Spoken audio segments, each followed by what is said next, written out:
Hello everyone, I'm Captain Logan and this is Superhero Rewind.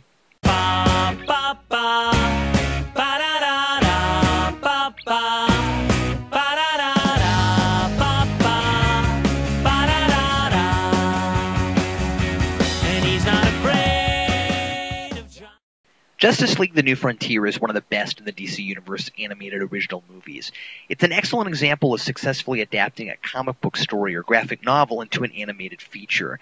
Some things have to be changed or left out in order to fit something like this into an hour and a half, but the important thing is that the essence of the work remains intact, that the characters come to life on screen, that the movie is paced like a movie, and most importantly, that the movie holds up without having to be compared to the source material. I hadn't read the graphic novel when the movie came out, and I found it to be absolutely delightful. The movie seems to have two main goals. One is to reimagine the DC universe as it might have been in the 50s, not to revisit DC stories as they actually were in the 50s, but to look at characters fans are already familiar with in a lens of history. If these characters had really existed in that era, what would make it different from if they really existed today? What different sorts of problems might they be faced with? And its second goal is to explore the concept of a free nation from a superhero angle. It's the age-old theme of human beings being afraid of what they don't understand and wanting to get rid of what they don't understand under the pretense of self-preservation. You've got superheroes here who are trying to preserve an American ideal of freedom. Freedom to go your own way without having a government controlling your actions, and freedom from persecution. But you've also got a government here that's afraid of superheroes because of their power, afraid that if they're left unchecked, they'll take over. Both arguments are given validity here, and the movie doesn't side with either camp. Its attitude is that it's a complicated situation, that it isn't black and white, and that's why it's so difficult to resolve.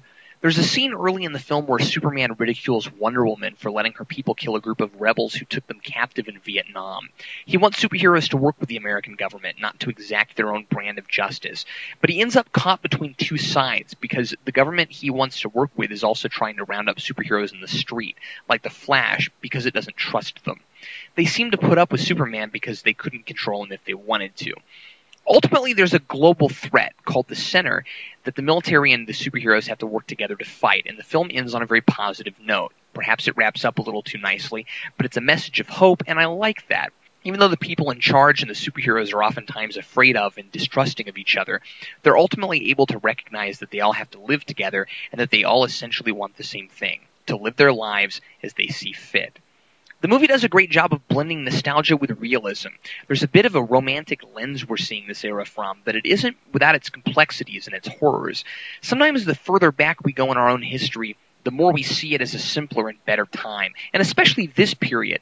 But then there's war and McCarthyism and racism, and you realize that no matter how we might choose to remember history, each period has its own share of impossible scenarios.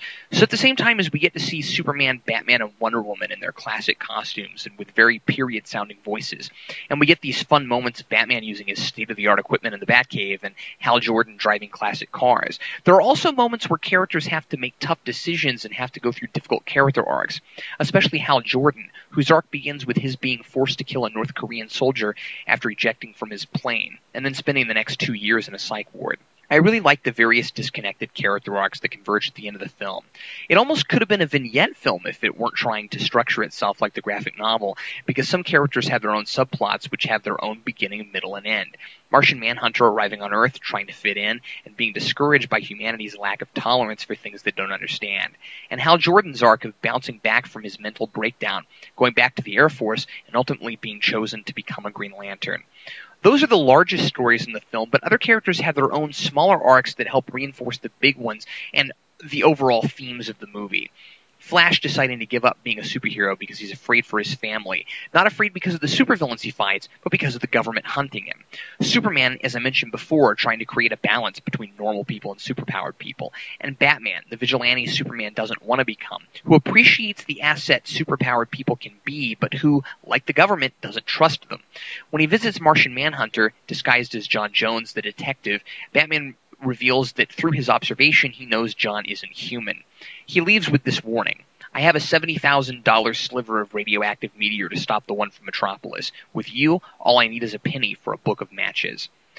The universe is made more real and involving by having these characters all at various stages of their development. Superman, Batman, and Wonder Woman are well established. I got the sense that Flash is pretty new to the job. Martian Manhunter and Green Lantern get their origins here, and then there are other established superheroes in the background that we meet at the end, like Robin and the Blackhawks and Green Arrow.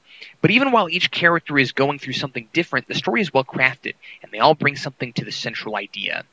The center is really just a giant monster with more giant monsters that come out of it. It's also called Dinosaur Island. It's not the greatest supervillain ever, but it's just the sort of threat you need here.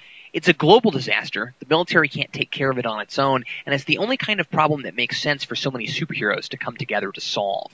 Superman can usually take care of Lex by himself. Batman can usually handle the Joker. So unless a bunch of villains team up or there's a huge unstoppable monster, it's hard to buy putting that kind of team together. It's mentioned that the center wants to destroy mankind because it's actually afraid of it, which is cool because it becomes a metaphor for the bigger issue.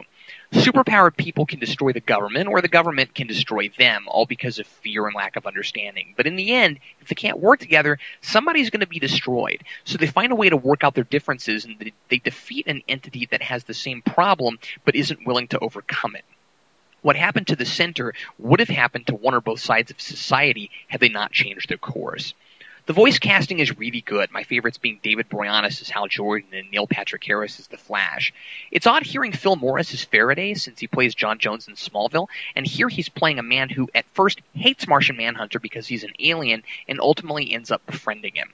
This is, by the way, also a great example of a character who could have been very one-dimensional and turns out to be a complex and sympathetic individual. In a story, characters don't always have to play out traditional roles. Faraday is an antagonist, and then he becomes a hero to help fight against a greater antagonist. People in real life are often more complicated than just protagonist and antagonist. That's why, if someone needs to play the role of bad guy, we at least want there to be something sympathetic about him.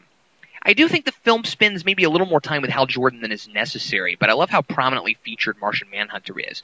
The film wraps up a little too quickly, and I would have liked the fight against the center to have lasted a few more minutes.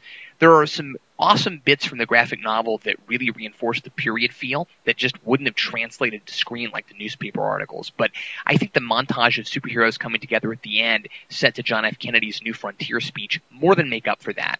I'm giving Justice League New Frontier a 3.5 out of 4.